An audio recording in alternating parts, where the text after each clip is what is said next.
Masiglang umaga po sa ating lahat mga kaibigan. Sumasa inyo ang palatuntunang CMN Pilipinas. Napapakinggan live nationwide via satellite at sa mga himpilan ng radyo ng Catholic Media Network sa iba't ibang lalawigan sa ating bansa. Araw po ngayon ng Biyernes, ika-19 na araw sa buwan ng Hulyo. Ako po ang inyong lingkod, si Ariel Ayala.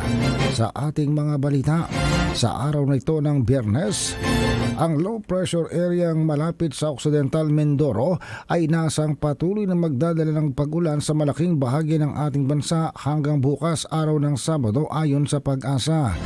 Kahapon ng alas 3 ang low pressure area ay malapit sa bayan ng Sablayan sa Occidental Mindoro. Sabi ng Pag-asa, napakaliit naman ang tsansang ito ay maging isang ganap na bagyo. Ang sama ng panahon ay nasang makanalabas ng Philippine Area of Responsibility hapon o gabi ng Sabado o kaya naman ay sa Lunes na ng umaga. Dahil dito, ang kalat-kalat ang mga pag-ulan sa rehiyon ng Mimaropa, Western Visayas at maging sa lalawigan ng Batangas ay asahan. Samantala, ang buntot ng sama ng panahong ito ay magdadala din ng kalat-kalat na pag-ulan sa Metro Manila, Central Luzon, Bicol Region at sa natitirang bahagi ng Calabarzon.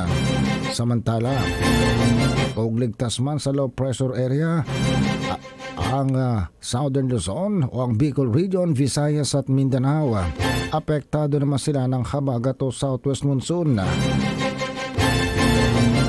Bagaman sila ay hindi apektado ng low pressure area.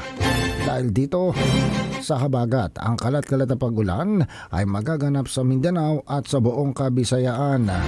Samantalang natitirang bahagi ng Luzon, may kaulapan din ng kalangitan at may isolated rain showers lamang dahil naman sa mga localized thunderstorms.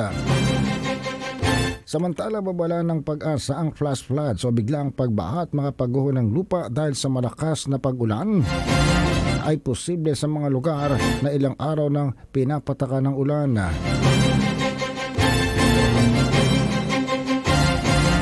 Samantala, nagdagdag naman ang kagamitan ng Pag-asa sa monitoring ng kalagayan ng panahon sa bansa. Kahapon, nagkaroon ng inauguration at launching ng pang-83 na tinatawag nilang Synaptic Station.